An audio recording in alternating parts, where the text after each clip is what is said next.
sekali lagi proses melamar. Itulah pekerjaan Tuhan yang luar biasa. Ya, dan Gaby merasa senang ketika dia ada di kota Mojokerto karena disitulah dia merasa mujizat Tuhan dia alami atas hidupnya. Dan saya bersyukur Bapak Ibu Saudara, dia boleh juga punya komunitas yang memang dia inginkan ada di kota Surabaya, dan saya sambungkan dia ke Elia Sutopo. Dan kemudian hari Rabu kemarin dia bisa berkomsa dengan teman-temannya, dan ternyata dia bisa berkomsa dengan Eliseba Sutopo. Itu enggak pernah disangka-sangka, dan dia senang sekali bisa berada dalam satu komunitas yang seperti itu. Saya berterima kasih kepada Bapak Ibu Jemaat Tuhan yang sudah selalu berdoa bagi keluarga kami. Ya, terima kasih sekali lagi buat segala-galanya, biar Tuhan yang memberkati Bapak Ibu Saudara sekalian. Mari kita akan angkat Alkitab kita Bapak Ibu, itu sedikit kesaksian yang singkat ya. Mari kita akan angkat Alkitab kita akan deklarasikan firman Tuhan bersama-sama. 2, 3, pagi ini aku mau mendengarkan firman Tuhan dengan pikiran yang terbuka dan menerima firman Tuhan sebagai kebenaran yang menguatkan dan menegur hidupku. Pagi ini aku percaya bahwa aku diberkati dengan firman Tuhan dan aku dimampukan untuk dapat menjadi berkat di dalam keluarga, gereja dan masyarakat. Jadilah kehendak-Mu atas hidupku di bumi seperti di sorga. Amin. Di minggu yang ketiga ini kita akan mendengar firman yang saya berikan judul vitamin hati. Ya, vitamin hati. Lihat gambar ini Bapak Ibu Saudara. Memang sedikit buram, tetapi saya tahu cukup bisa terlihat dengan baik. Ada gambar yang backgroundnya itu begitu banyak sekali botol-botol merek vitamin Bapak Ibu Saudara ya. Kenapa dikaburkan? Ya tentunya jangan sampai nanti punya pemikiran, wah ini di endorse ini ya. Sedang mempromosikan suatu produk vitamin tertentu. Nah, memang hidup kita atau kita sebagai manusia pada umumnya, kita itu sangat menyadari Bapak Ibu Saudara.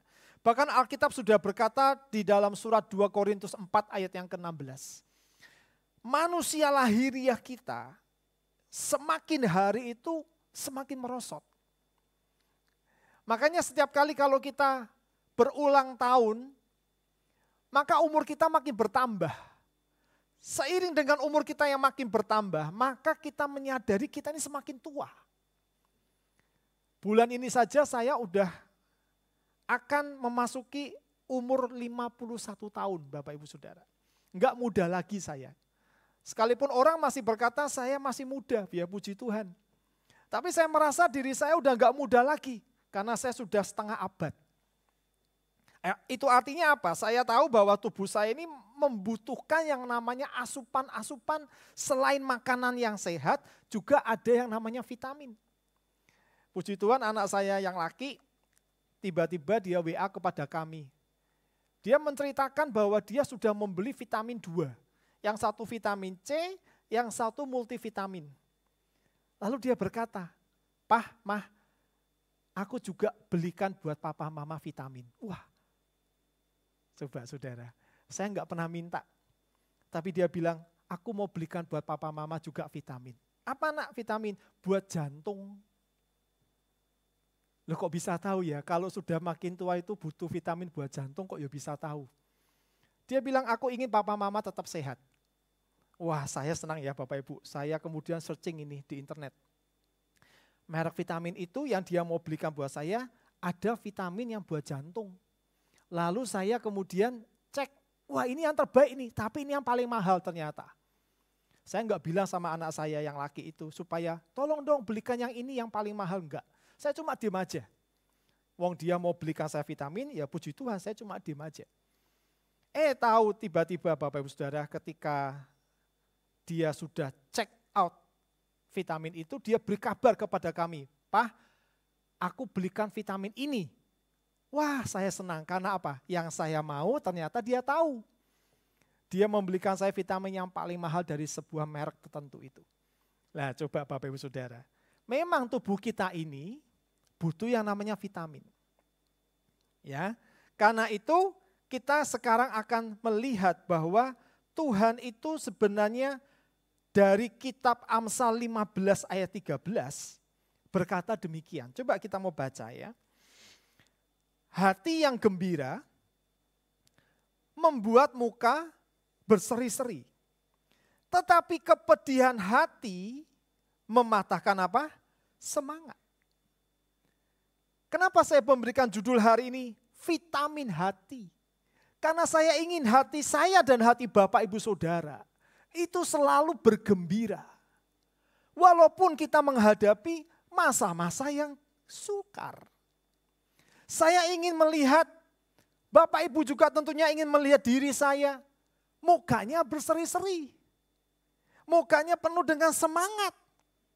Bukan orang-orang yang punya kepedihan hati sehingga tidak ada semangat di dalam hidupnya.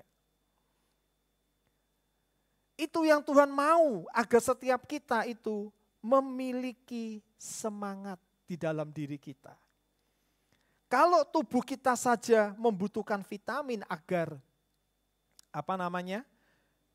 agar tubuh kita bisa selalu fit, ya, selalu sehat.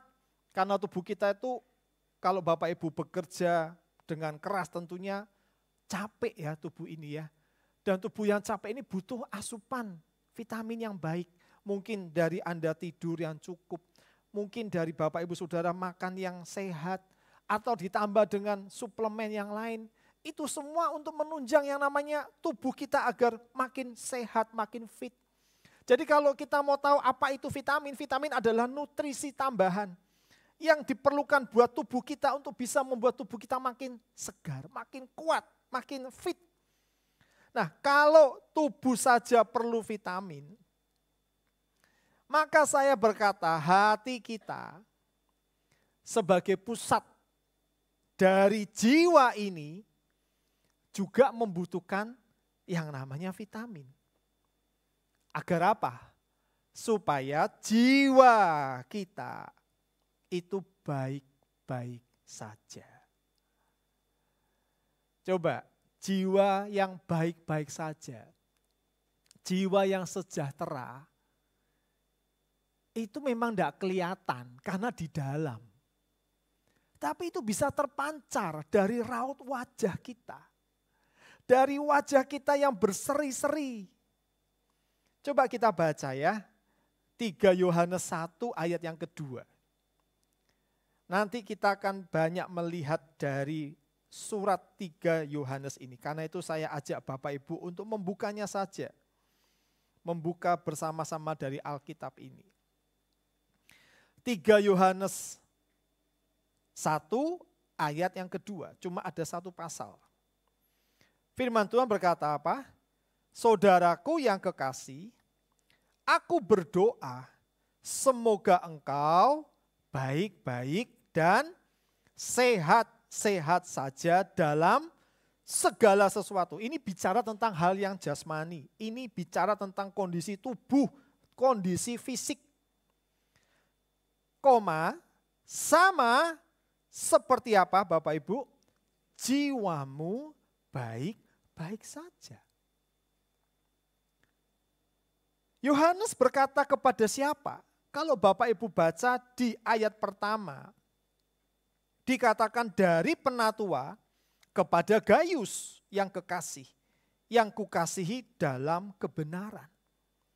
Jadi ketika kita tadi membaca saudaraku yang kekasih, aku berdoa semoga engkau Gaius, baik-baik dan sehat-sehat saja, sama seperti jiwamu baik-baik saja. Itu artinya apa? Gaius sebagai seorang pribadi. Dia memperhatikan bukan saja tubuhnya yang dia perhatikan supaya tetap sehat, baik. Tapi dia juga memperhatikan yang namanya jiwanya. Nah, banyak dari antara kita enggak seimbang Bapak Ibu Saudara. Banyak di antara kita yang hanya memperhatikan fisik kita. Dengan cara apa? Ya tadi itu, makan yang sehat, minum vitamin yang mungkin mahal-mahal. Supaya tubuh kita sehat, bagus. Enggak salah. Tapi Bapak Ibu selalu terlihat murung. Terlihat enggak ada semangat. Terlihat Mukanya nggak berseri-seri, kayak ada beban yang berat. Tetapi Gayus, dia disaksikan oleh Yohanes. Sama seperti jiwamu baik-baik saja. Berarti Gayus seorang yang bukan saja memperhatikan kondisi fisiknya, tapi juga kondisi jiwanya. Jiwa yang baik-baik atau jiwa yang sejahtera, itu karena hatinya sehat, hatinya gembira. Dan itu kata firman Tuhan tadi dari Amsal pasal 15 ayat 13, bahwa itu terlihat dari raut mukanya yang berseri-seri. Lawannya apa? Tidak murung, tidak muram, tidak seduh, tidak kusut mukanya.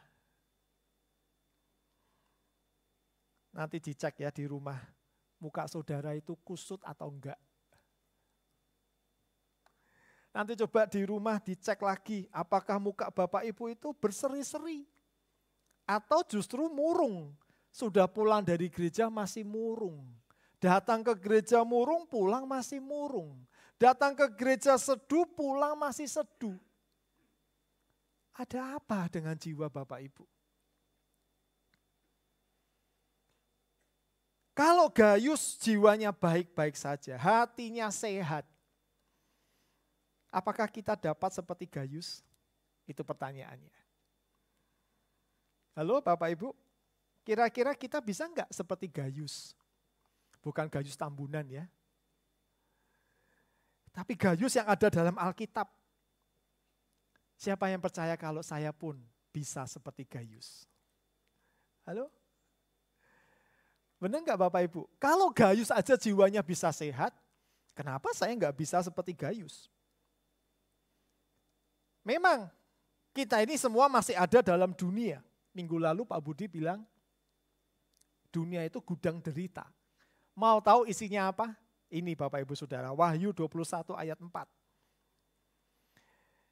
Ini cuplikan dari gudang derita itu apa saja yang ada di dalamnya.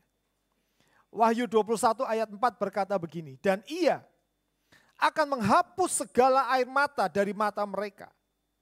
Dan maut tidak akan ada lagi. Tidak akan ada lagi perkabungan atau ratap tangis atau duka cita. Segala sesuatu yang lama itu telah berlalu. Jadi kalau kita baca ayat itu, kita bisa tahu dunia itu gudang derita. Lah kok bisa Pak? Iya, lihat ini. Ada apa dalam gudang derita?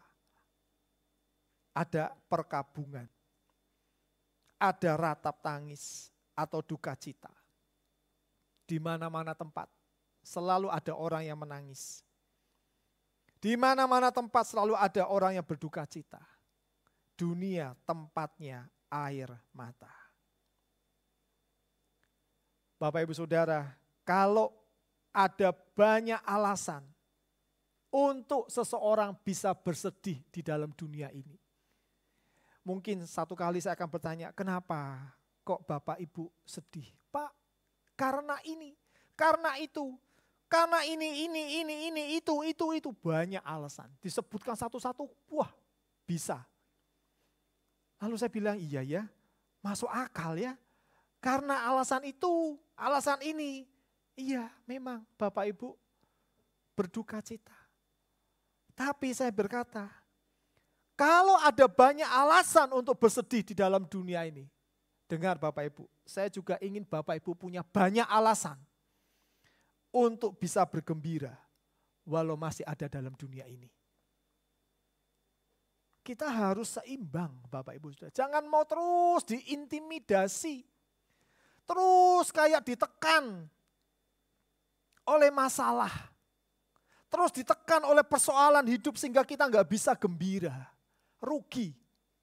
Bapak Ibu tuh punya Tuhan. Bapak Ibu tuh punya Tuhan. Kalau Bapak Ibu merasa Bapak Ibu punya Tuhan, kenapa harus terus punya banyak alasan untuk bersedih? Anda harus tahu, saya punya banyak alasan juga untuk bergembira. walaupun masih ada dalam dunia ini. Karena itu tujuannya apa? Selalu, katakan sama-sama, selalu gembira karena alasan yang pasti. Tahu apa alasan yang pasti itu? Oh, bukan karena kita ini punya uang banyak. No. Hari ini saya sendirian di kota Jepara, istri saya sendirian di kota Semarang, anak saya laki sendirian di kota Jakarta, anak saya perempuan sendirian di kota Surabaya. Kami berempat terpisah oleh jarak. Tapi kami tetap bersyukur. Dimanapun berada, Tuhan ada bersama dengan setiap kami. Itu yang membuat kita nggak pernah bersedih. Di Jakarta ada komunitasnya sendiri dia. Dia punya komunitas komsel yang baik di sana. Di Surabaya anak saya tadi saya katakan sudah punya komunitas sendiri. Saya dengan bapak ibu komunitas saya. Ini keluarga saya. Istri saya di Semarang juga bergembira ditemani anjing. Ada anjing saya 2 di kota Semarang yang bisa menemani dia. Oh, dia cukup gembira Bapak Ibu Saudara ya. Ada temannya walaupun beda jenisnya. Kita harus selalu gembira karena alasan yang pasti. Nah tentu saudara mau tahu ya siapa ini Gaius. Gaius kok bisa jiwanya baik-baik saja. Yuk kita mau tahu tentang Gaius ya. Siapa Gaius? Gaius adalah seorang yang setia. Dia seorang jemaat loh, kayak Bapak Ibu. Jemaat tapi setia. Apalagi yang murah hati. Dia suka menolong, dia suka menyokong, dia suka menampung para misionari yang datang. Jadi kalau ada para misionari yang datang, ada pekerja Injil yang datang ke gereja itu, dia langsung bersemangat Bapak Ibu Saudara. Dia berkata, ayo ke rumahku. Atau dia mungkin berkata, dah kamu gak usah khawatir. Saya akan sewakan tempat tinggal buat kamu. Wah ini seorang yang benar-benar generous, orang yang benar-benar murah hati. Coba kalau ada seorang kayak Gaius di tempat ini, penatua seneng gak? Saya mau tanya, halo? Para penatua, kalau ada jemaat satu aja kayak Gaius, Bu Esther paling keras bilang, senang. Kenapa kok senang? Karena tidak membebani keuangan gereja. Oh ditanggung dewe kok, bener enggak? Senang dong, kita akan merasa bahwa, wah ini jemaat ini jadi mitra kami ini. Bisa menjadi partner yang baik, membantu pelayanan, bagus. Tapi Bapak Ibu Saudara tahu enggak? Gaius sekalipun dia seorang jemaat yang setia, murah hati dalam menolong, menyokong, menampung para pekerja misionari. Ternyata dia punya pemimpin jemaat yang namanya siapa? Diotrephes. Siapa Diotrephes? Seorang yang sifatnya ambisius, keras kepala, angkuh, tidak mau mengakui Yohanes, bahkan menyerang secara terbuka. Mungkin juga enggak mau menganggap Gaius sebagai rekan kerja yang baik. Coba kalau ada pemimpin jemaat yang seperti Diotrephes ada di tengah-tengah Bapak Ibu. Yang angkuh, yang keras kepala, yang ambisius, yang tidak menganggap Bapak Ibu sebagai rekan kerja yang baik. Kira-kira bagaimana bila kita sebagai jemaat berada di posisi seperti Gaius? Sudah korban sendiri, sudah setia sebagai jemaat, enggak pernah nuntut, dia melayani dengan penuh sukacita, enggak butuh dihormati, tapi ketemu sama pemimpin jemaat yang modelnya kayak Diotrefes.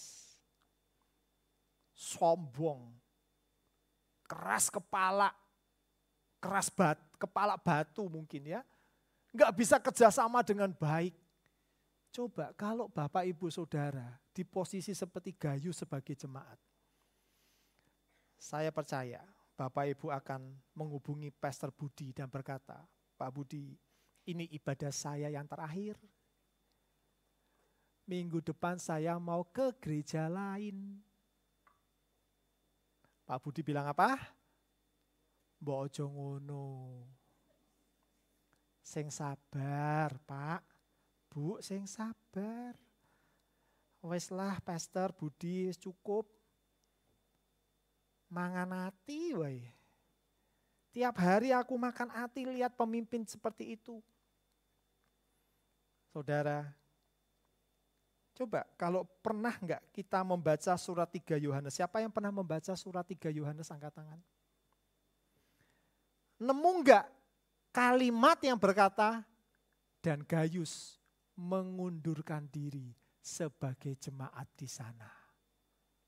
Ada? Ada enggak kalimat seperti itu? Dan Gayus mengundurkan diri sebagai jemaat di sana. Tidak ada Bapak Ibu, kalau ada Alkitabnya mana coba tak pinjem. Sama enggak kira-kira terbitan LAI? Tidak ada.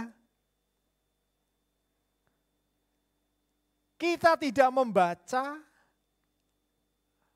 Gayus keluar dari gereja itu. Tapi justru yang kita baca adalah ayat 3. Coba kita baca ayat 3. Sebab aku sangat bersukacita ketika beberapa saudara datang dan memberi kesaksian tentang hidupmu dalam kebenaran, sebab memang engkau hidup dalam kebenaran. Menghadapi pemimpin jemaat yang kayak Diotrefes, Gayus tidak keluar dari jemaat itu, dari kumpulan jemaat itu. Dia enggak mengundurkan diri. Tapi dia memilih untuk tetap hidup dalam kebenaran. Dia tetap memilih untuk hidup dalam kebenaran. Nah, saya itu tertarik untuk melihat kata hidup. Mana sih kata hidup? Nah ini. Tentang hidupmu, sebab memang engkau hidup dalam kebenaran. Kata hidup tuh saya kok tertarik untuk melihat. Maksudnya apa? Ini Bapak Ibu, kata hidup dalam kebenaran itu ditulis dalam terjemahan yang lain berjalan dalam kebenaran. Dan ditulis dari bahasa aslinya peripateo. Peripateo itu artinya berjalan bebas. Waktu saya renungkan berjalan bebas, berarti Gayus ini enggak terpengaruh dengan kondisi. Dia enggak kemudian merasa terganggu dengan sifat daripada pemimpin jemaat yang bernama Diotrefes. Kalau istilah orang Jakarta, emang gua pikirin. Mau kayak seperti itu model pemimpinku, aku mau tetap hidup dalam kebenaran. Aku punya pilihan untuk berjalan bebas. Aku enggak mau ikut model pemimpin itu. Bahkan aku enggak mau keluar seperti orang-orang lain. Tapi aku mau tetap tinggal di sini, aku mau tetap ada dalam kebenaran.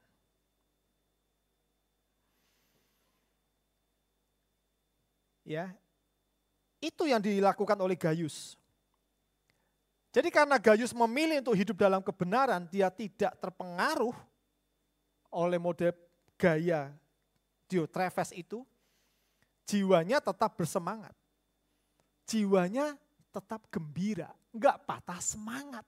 Raut mukanya enggak kemudian seduh, enggak kemudian kecut, enggak kemudian muram. tapi dia tetap bergembira. Nah, saya juga berharap demikian Bapak Ibu Saudara. Kita kalau bisa jangan terpengaruh dengan mungkin gaya model pemimpin atau dengan gaya model pelayan-pelayan Tuhan di sini. Kita ini urusannya dengan Tuhan. Sekalipun memang betul kita melihat manusia, betul. Bapak Ibu melihat saya, Bapak Ibu melihat Pastor Budi, Bapak Ibu melihat keluarga kami berdua. Mungkin keluarga kami di pemandangan Bapak Ibu gak cocok. Tapi saya berharap Bapak Ibu jangan terpengaruh. Bapak Ibu harus merasa peripateo, mau mengambil sikap peripateo, aku mau jalan dengan bebas, tapi bukan bebasnya ke arah yang gak benar. Bebas untuk tetap ada dalam kebenaran. Mungkin Bapak Ibu lihat para pelayan-pelayan Tuhan di sini, gak bisa jadi contoh. Gak bisa jadi berkat dalam omongan, dalam perbuatan. Tapi saya berharap Bapak Ibu jangan terpengaruh. Jiwamu harus terus bersukacita. Biar mereka urusannya dengan Tuhan. Biar Tuhan yang jadi hakim mereka. Bukan Bapak Ibu yang menjadi hakim. Apa sih yang mendorong Gayus memilih untuk hidup dalam kebenaran meskipun dalam situasi yang tidak menguntungkan? Saya memberikan 3 hal. Tumben ya, saya memberikan 1, 2, 3. Tapi kali ini saya mau memberikan 1, 2, 3. Enggak mau kalah sama Pastor Budi. Pastor Budi 1, 2, 3. Saya juga mau memberikan 1, 2, 3. Ya, lihat yang pertama Bapak Ibu. Ayat 3. Ya, ayat 3. Coba kita mau baca kembali ayat 3. Sebab aku sangat bersukacita ketika apa? Beberapa saudara datang dan memberi kesaksian tentang hidupmu dalam kebenaran. Apa yang mendorong Gayus memilih untuk hidup dalam kebenaran? Karena alasan yang pertama, ada kesaksian. Ada orang yang melihat dan yang bersaksi. Hidup saya pasti juga dilihat oleh Bapak Ibu, diteropong oleh Bapak Ibu. Apalagi kalau saya pakai jaket, saya naik motor, jaket saya ada tulisannya John 3:16. Jadi kalau Bapak Ibu nanti di jalan ketemu seorang pakai jaket warna hitam, di belakang tulisannya ada John 3:16, itu saya yang nyetir. Nanti dilihat ya, gaya modelku naik motor kayak apa. Kalau ada lampu merah, nerobos atau berhenti, ngebut atau pelan, taat sama lalu lintas atau enggak, nanti dilihat. Kalau saya melanggar, kalau saya ngebut, kalau saya ngawur, nah bersaksi di depan. Bilang, Pak Pendetaku ngawur kalau nyetir. Maka ketika saya dengar omongan begitu, saya akan memperbaiki diri saya. Lihat, Gayus ini diteropong oleh jemaat yang lain. Ketika jemaat yang lain tahu pemimpinnya seperti Diotrefes itu kayak begitu, dia mau lihat Gayus terpengaruh enggak kira-kira. Lihat, setiap kita tuh bisa saling meneropong hidup kita satu dengan yang lain. Saya bisa melihat Bapak Ibu hidupnya seperti apa. Setia atau tidak dalam ibadah. Waktu menghadapi masalah kayak apa wajahnya. Tetap punya sukacita atau murung. Ingat, kita ini ada yang menyaksikan. Diteropong hidup kita oleh orang lain. Karena itu saya berkata, ingatlah bahwa selalu ada kesaksian tentang kita.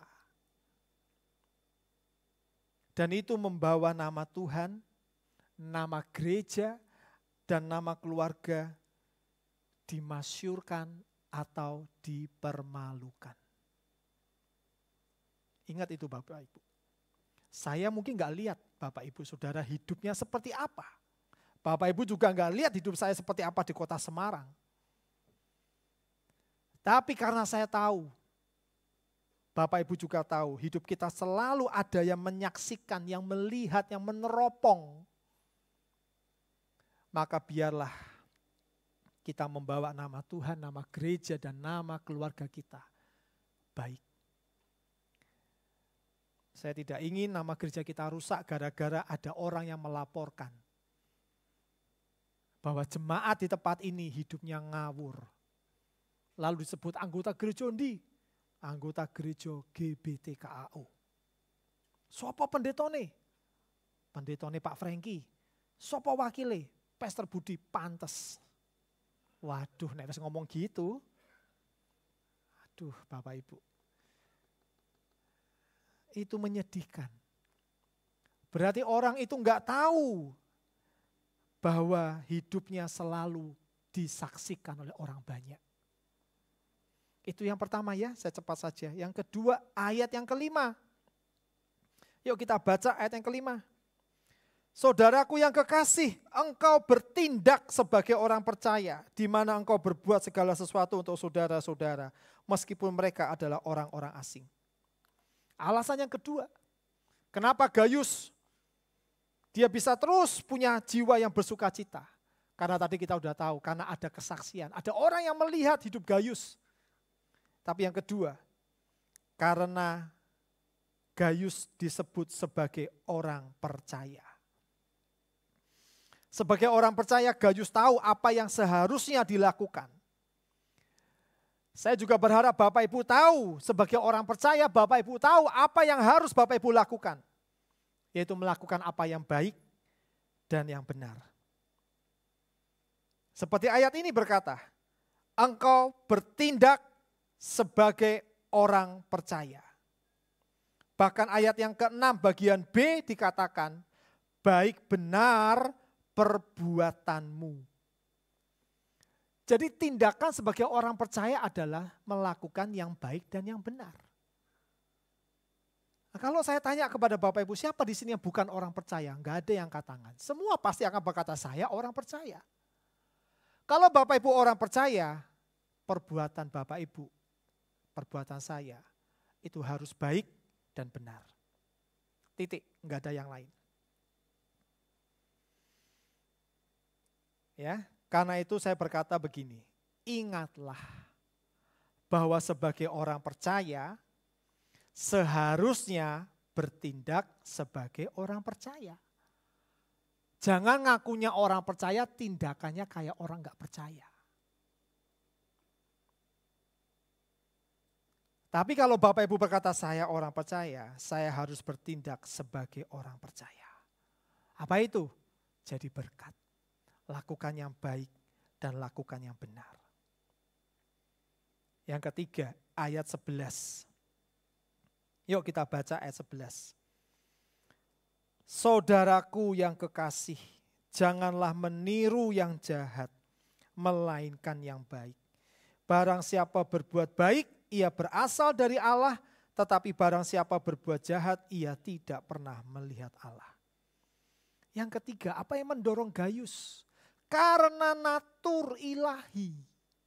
Natur itu apa? Natur itu sifat, watak, pembawaan ilahi setelah kita lahir baru. Halo Bapak Ibu, kita semua adalah orang-orang yang sudah dilahirkan baru oleh Tuhan. Kita ini sekarang membawa natur ilahi. 2 Korintus pasal 5 ayat 17 berkata, siapa yang ada di dalam Kristus, ia ciptaan yang baru, yang lama sudah berlalu, sesungguhnya yang baru sudah datang. Kita semua ini punya natur ilahi.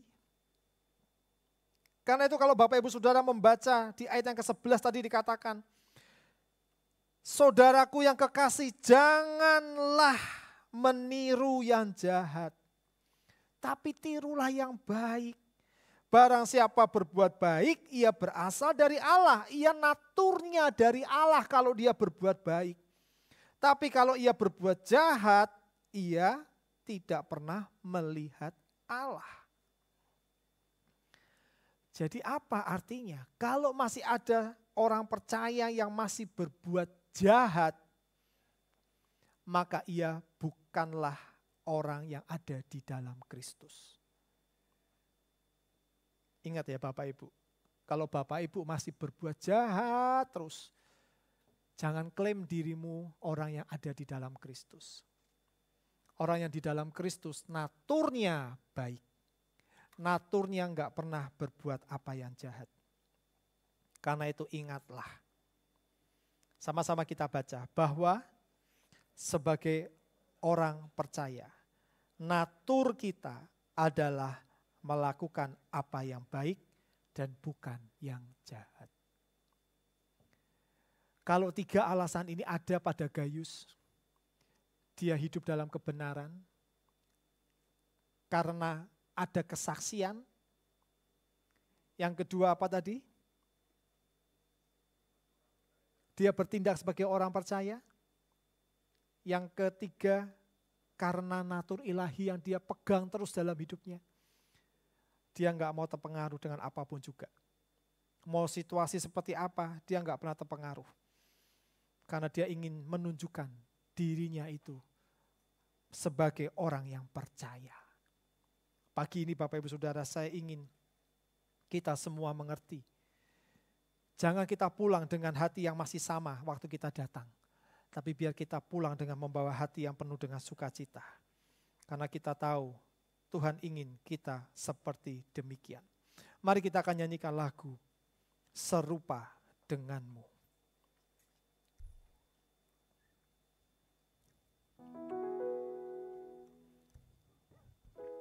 Biar dalam setiap musim dan setiap proses dalam hidup kita tahu kita tidak pernah berjalan sendiri. Tapi kita punya Tuhan yang selalu mendampingi kita.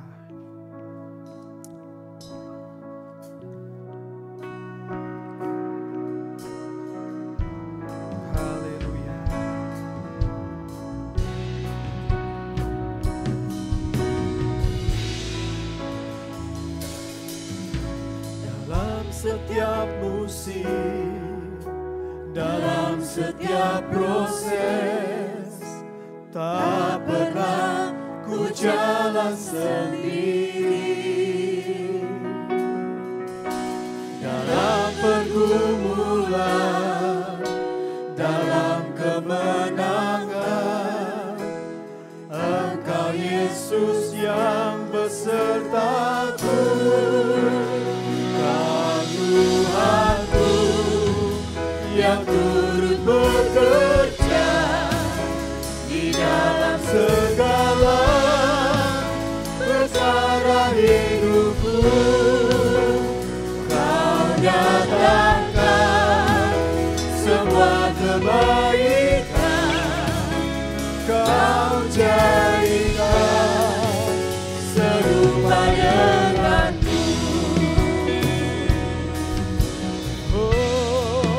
Katakan dalam setiap musim, dalam setiap proses, tak pernah ku jalan sendiri. Dalam pergumulan, dalam kemenangan, Engkau Yesus yang besertaku. Kau Tuhanku yang turut bekerja di dalam segala perkara hidupku.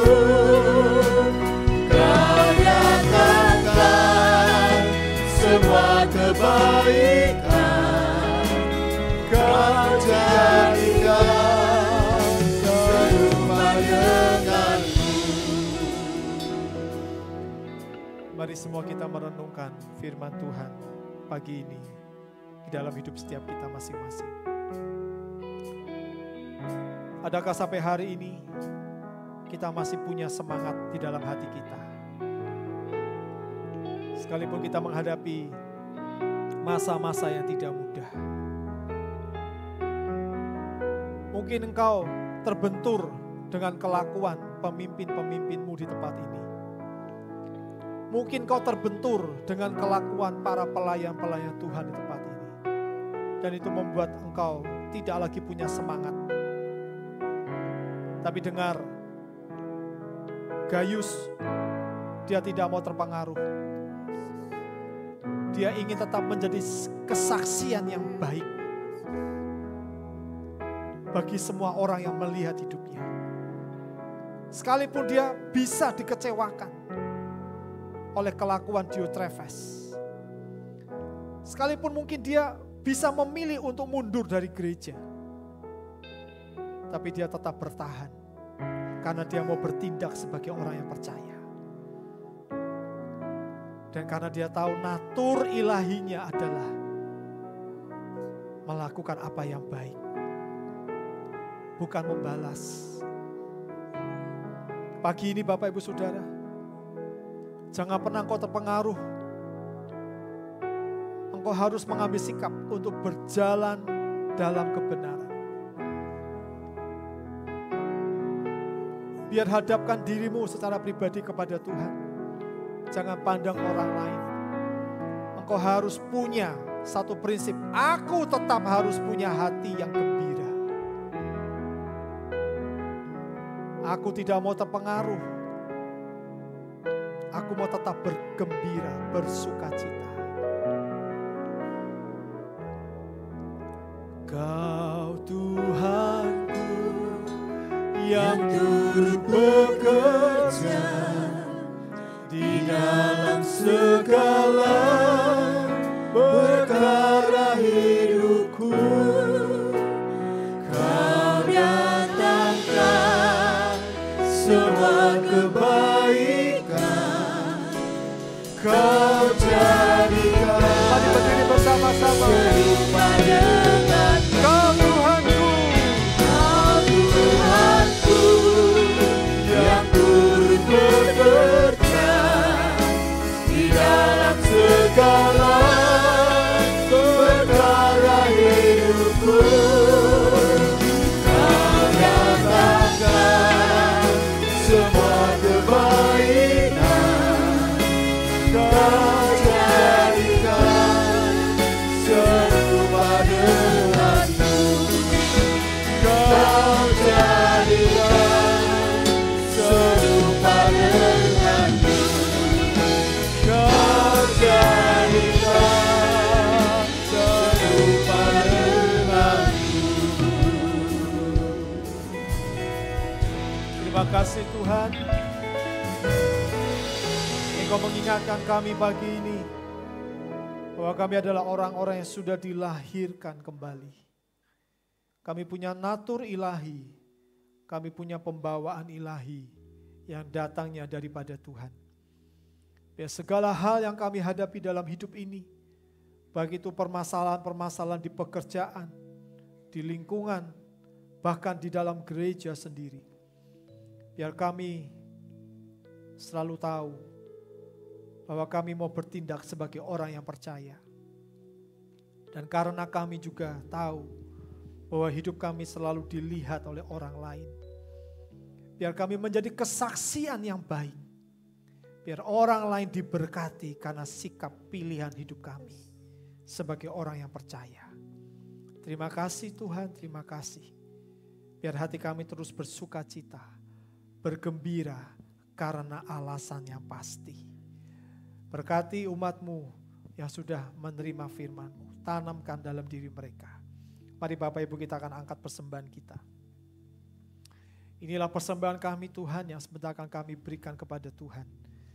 Biar Engkau memberkati tangan-tangan umat-Mu yang akan memberi. Dan Engkau memberkati juga pengurus gereja kami yang akan mengelola keuangan ini. Terima kasih di dalam nama Tuhan Yesus Kristus. Kami sudah berdoa dan mengucap syukur. Amin. Silakan duduk Bapak Ibu, kita akan mendengarkan pengumuman Yang pertama, saya ingin mengucapkan selamat datang kepada Bapak Ibu Saudara yang baru pertama kali bergabung dalam ibadah pagi ini. Mungkin masih ada yang dari luar kota yang beribadah di tempat ini, dan saya berharap kita bisa bertemu kembali dalam pertemuan ibadah berikutnya kalau Bapak Ibu Saudara masih berada di kota Jepara ya.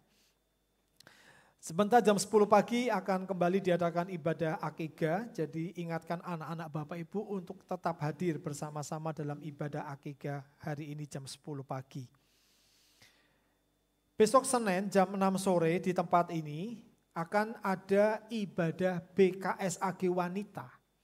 Jadi seluruh kaum wanita di tempat ini saya berharap ibu-ibu bisa datang untuk bergabung bersama dengan wanita-wanita dari gereja lain untuk beribadah bersama ya. Jadi kita ini kedapatan sebagai tuan tamu Bapak Ibu Saudara, tuan rumah maksud saya ya. Tuan rumah untuk bisa menampung dan melayani para wanita-wanita yang akan hadir. Karena itu saya berharap ibu-ibu bisa berbondong-bondong hadir besok hari Senin jam 6 sore di tempat ini. Jumat kita akan kembali mengadakan ibadah doa jam 6:30 malam. Silahkan hadir Bapak Ibu untuk bersama-sama kita berdoa bagi kota kita, bagi gereja kita, dan juga bagi Indonesia. Ya.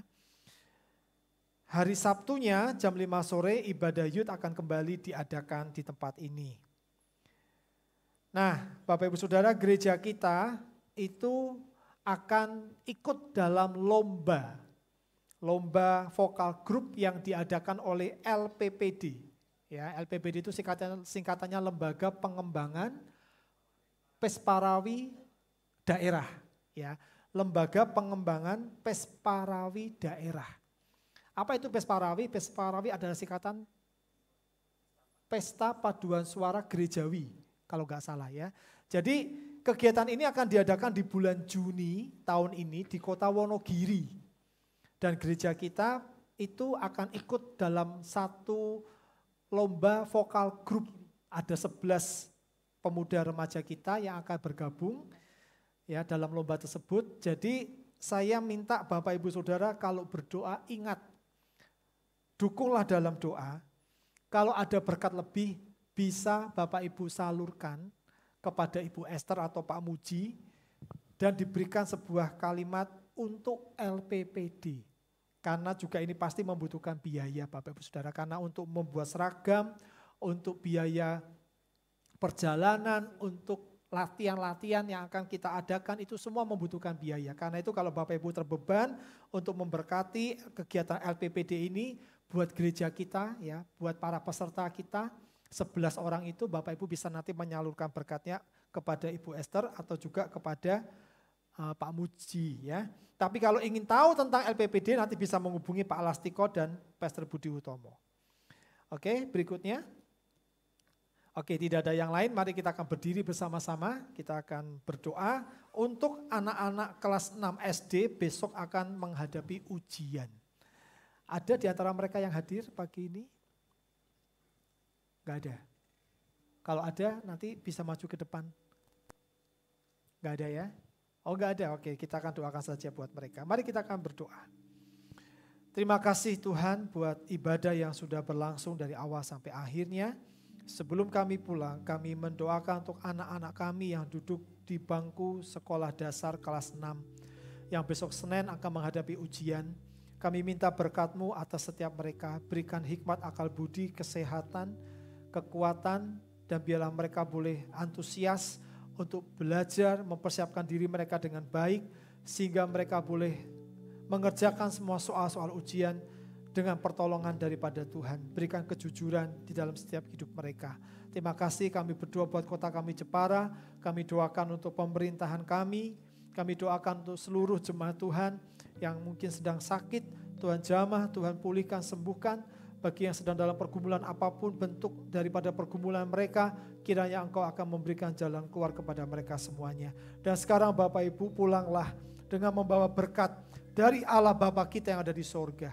Kasih sayang dari Tuhan kita Yesus Kristus dan persekutuan dengan Roh Kudus. Tuhan memberkati engkau dan melindungi engkau. Tuhan menyinari engkau dengan wajahnya dan memberikan kepadamu kasih karunia. Tuhan menghadapkan wajahnya kepadamu dan memberikan kepada engkau damai sejahteranya.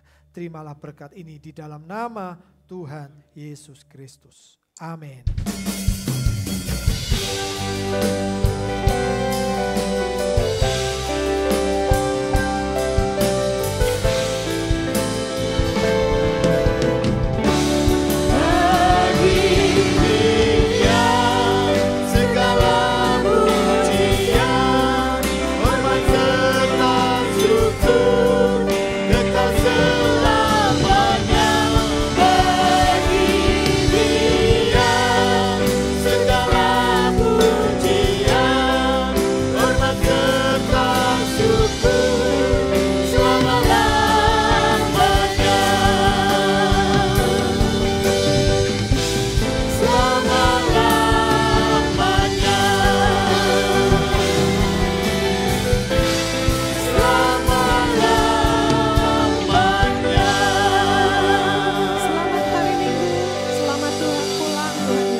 Itulah kekuatan bagi jiwa, dapat rasakan kasih